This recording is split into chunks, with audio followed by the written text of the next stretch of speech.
Hi and welcome to this latest 10x leadership video. In the last video we were talking about not ignoring the baggage, and I mentioned that I was going to talk this week about leading through the change curve. You might have seen lots of videos or lots of information before about the change curve, but one of the things I rarely see is information about how you actually lead as a leader through the change curve, and that's exactly what we're going to talk about this week. So I'll see you after the break and we'll go through the details.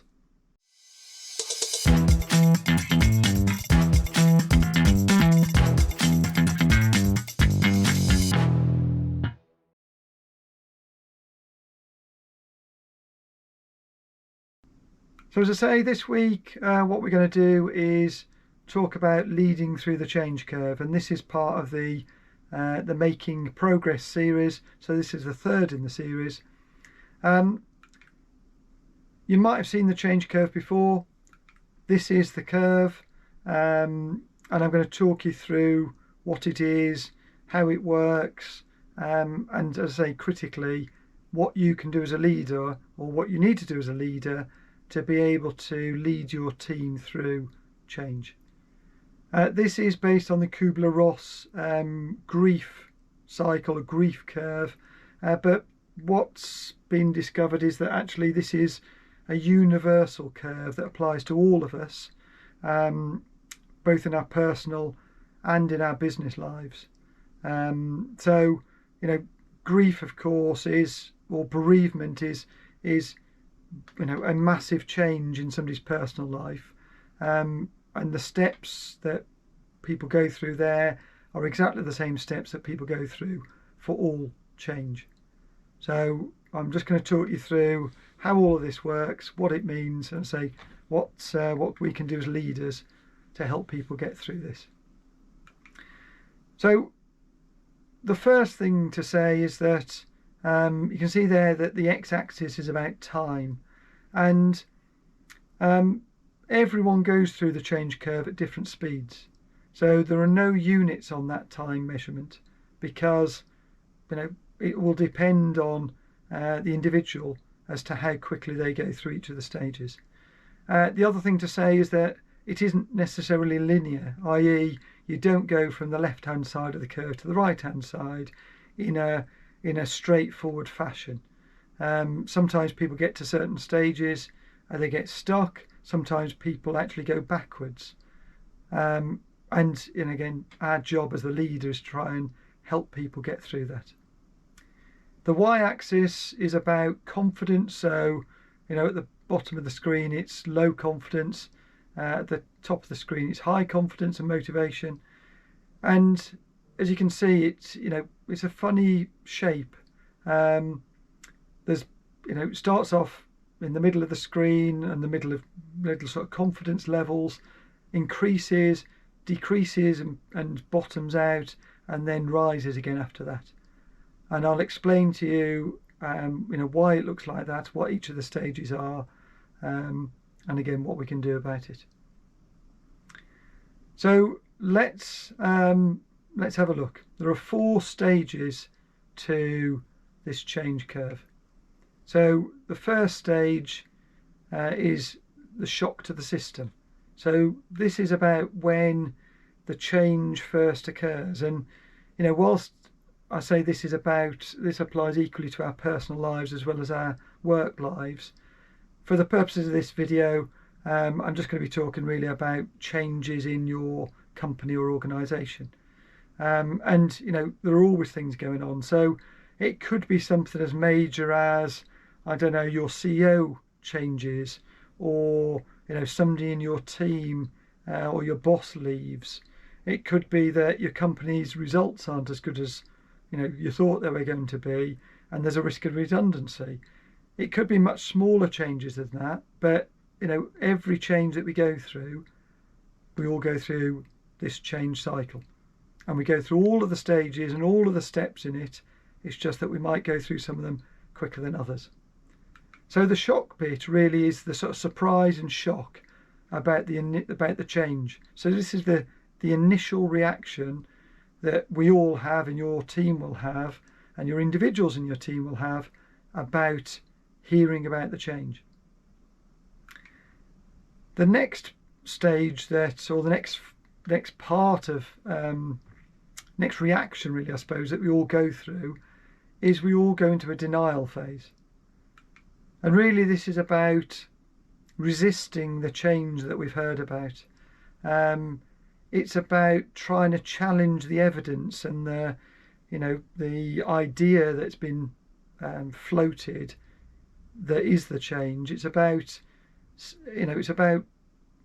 arguing and fighting with that, but it's also what you find people do is they put a lot of energy and effort into doing exactly that, fighting and resisting, but they also put a lot of energy into sticking to the old ways of doing things.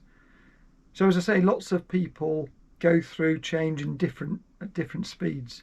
So you might find people in your team, have already moved on from this phase and have gone into one of the later stages and already in the sort of upward slope.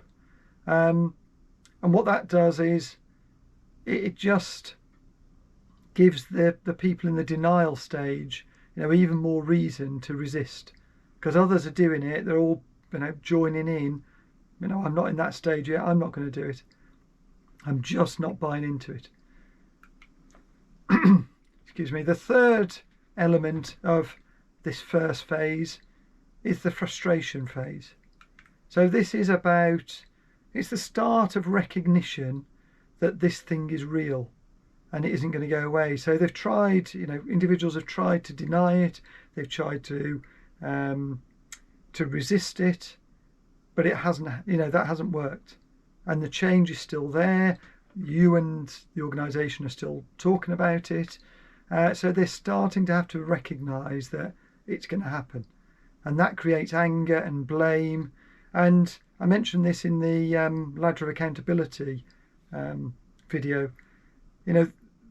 Blame and anger are part of the sort of negative part of the ladder of accountability. And you want to help people move out of that stage.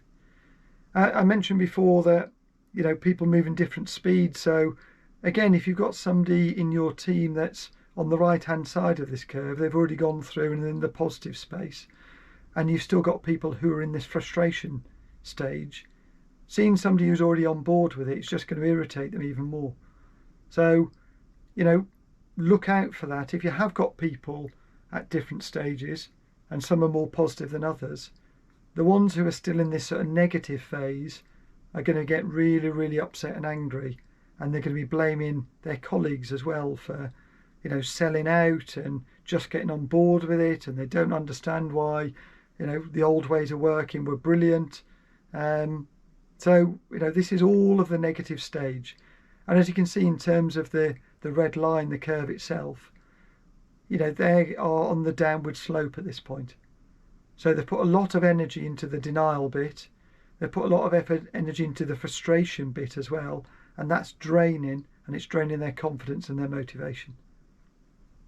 So what does that mean for you as a leader then? Well, the leadership action here is to have clear, frequent, informal communications. And I've really emphasised the informal piece there, because this is about helping your team process their initial reactions. So what you want to be doing is getting close to them and understanding how they feel and how they're reacting, and helping them get through that. And the thing to say about this phase is, in fact, all of the phases and all of the steps, there is nothing wrong with any of the steps that people go through. It's all completely natural and normal for all of us. Some people might just go really quickly through some of them. So, we were just talking about frustration.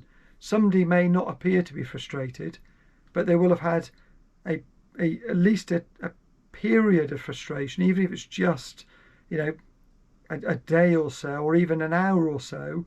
And they might have kept that to themselves, but we all go through every single part of this curve. So, as I say, your activity as a leader is to make sure that you are allowing them to process their reactions, not trying to stifle it, not trying to argue with them, not trying to deny them the space and the time to do this. It's just to allow them to do that and get it out of their system. Because until you do, a bit like the baggage video, the last video, it's no good just moving on and thinking that that's going to help them move on. They need to process what's going on. So you need to give them time to do that and help them get through it. Phase 2 is coming to terms. So as you can see, as they are coming to terms and they've expended a load of energy on denial and frustration, they will get to a point where they're at their lowest level in terms of confidence and motivation, the lowest ebb, and that's the sort of depression stage. And what you typically see here is that people will have a dip in morale, they'll also potentially have a dip in performance, and they'll also have a dip in engagement. So, don't be surprised if people in your team don't really want to talk. They're not feeling it. They're not excited about the change. Again, a completely normal reaction at this stage of the change curve. So what do you need to do as a leader? Well, your leadership action here is it's about visibility and support. It's about you being approachable and being proactive in boosting your team and the individuals in the team, boosting their morale. And the way that you do that is going to be through frequent team updates. So, you're keeping them updated on what's happening, but also it's about recognizing small wins. So if people start to get on board with it, or start to listen more, or have more positive behaviours about the change, call it out, recognise it, because those create momentum. And if you can get enough momentum, things start to swing in the right way then, and you're up on the positive slopes then. And I am going to do another video about building momentum, because this is a really critical part of helping your team make progress and move forwards. So the third phase is about finding your feet, or in fact the individuals and the team finding their feet.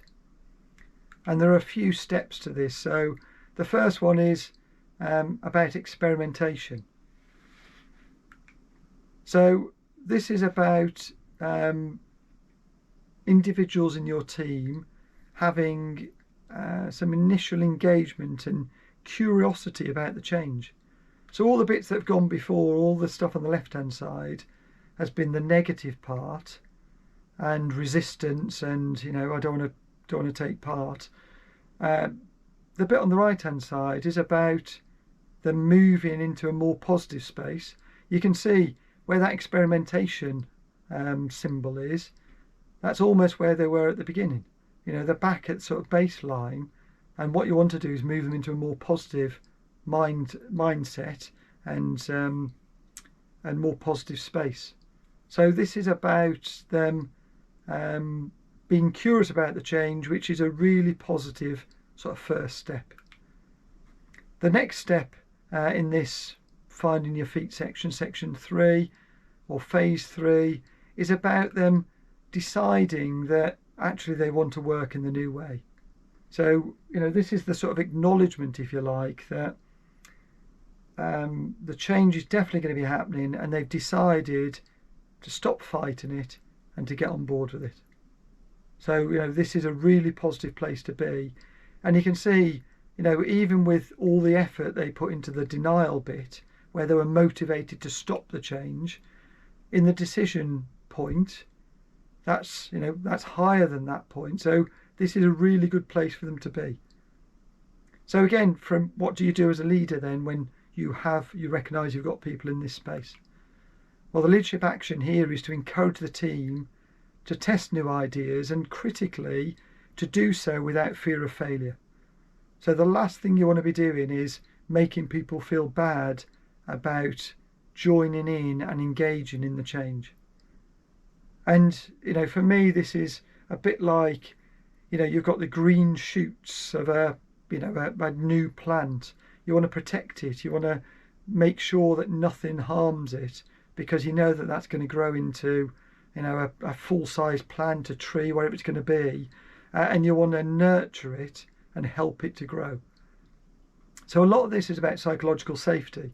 It's the allowing them to experiment, allowing them to get involved and not worry about how that's going to look. So take away the fear, give them psychological safety. And one of the ways of doing that, of course, is to do some pilot programs. So instead of just launching into a big change, and suddenly there being a big bang and everything's happening all at once, try some pilot programs to test new ideas, to get people on board, to help them work through the pros and cons of the change, but also help the change itself be better than it would have been if people weren't on board. And again, the thing I'll emphasize about all of these steps is all of them are completely normal for all of us in a change cycle. So don't try and stop any of these, encourage all of them, and you doing that's going to help get people through the change curve.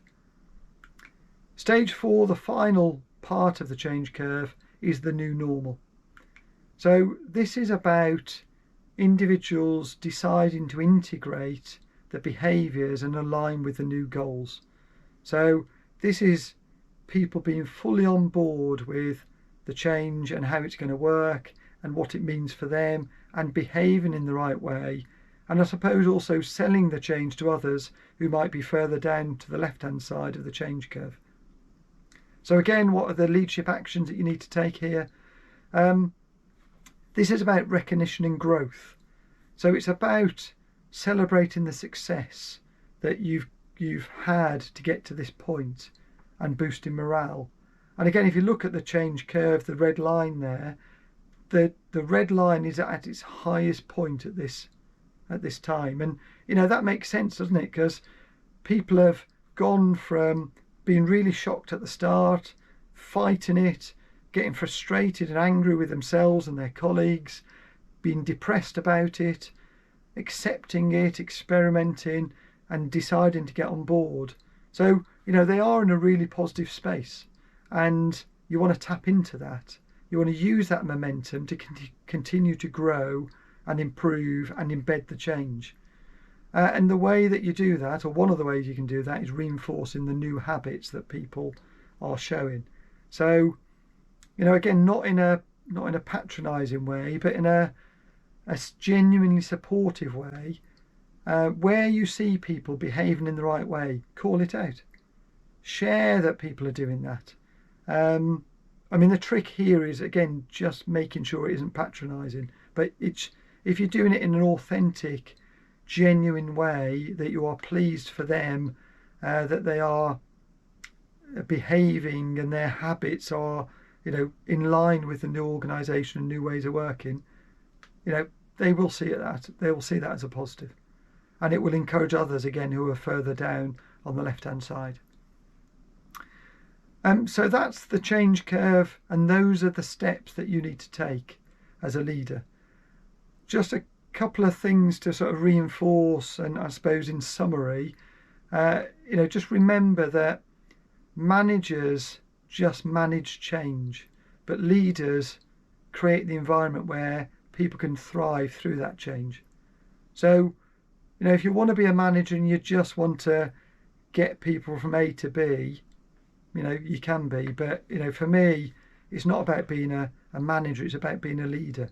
It's about inspiring people, and it's about really, really helping people to get through this, because it is really quite challenging. And I suppose in summary, the way that you can do that in each of the phases is that in phase 1, you can be reassuring and empathetic. It's, as I said before, it's not about fighting it. It's not about stopping them reacting. It's not about them skipping those steps. It's you helping them and reassuring them that it's completely normal the way they are reacting, and being sympathetic and empathetic about where they are in the change curve. In phase 2, it's again being supportive and motivational. So it's trying to help them get from where they are, which is at the bottom of their confidence, their motivation, their engagement, and possibly in their performance as well, and getting them out of there as quickly as you can and into the more positive space. In phase 3, it's about you encouraging them and being optimistic. It's about helping them see what the future can look like, and encouraging them and inspiring them to want to be part of that. And then lastly, it's about you being positive and, I suppose, dynamic and forward thinking, and seeing what else is coming and helping them see that that's a positive thing and continue to grow and develop as individuals and as a team. So that's the video. I think actually that's a really helpful set of steps and information. As I say, I don't think I've really seen those leadership steps associated with the change curve before. So for me as a leader, this is helping me as a leader to work out what I need to be doing and really spotting where people are in the change curve and applying those leadership behaviours to move people through into that more positive space. If you agree and you think this is a positive video and it's helping you, if you can like it, that really helps. If you can subscribe as well, that would be fantastic. That really helps the channel. It really helps to spread the word, really. This is I think we're into video 26 or 27 now. There's lots in here that can really help people on their leadership journey, but at the moment there aren't lots of people seeing these videos, and part of the way that we can help others see it is by liking and subscribing, because then that helps the algorithm present these videos to others as potential videos for them to watch. So as I say, if you really like this video, and I hope you do, taking that action would be fantastic, because it really does help. Let me know how this works for you. Let me know how it's helped you and your team move through the change much more quickly. Equally, if you don't think it's helped, drop me a comment and let me know. If you've got questions about any of the steps or anything I've said in this video, also drop me a comment and I will do my best to reply and give you an answer. That's it for this week. I have got another video in mind based on this one today, so I think actually I'm just going to crack on with that, and again I think that's going to be a really important video to help you move on and help your team move on in terms of change. So I'll see you in the next video. Thank you very much.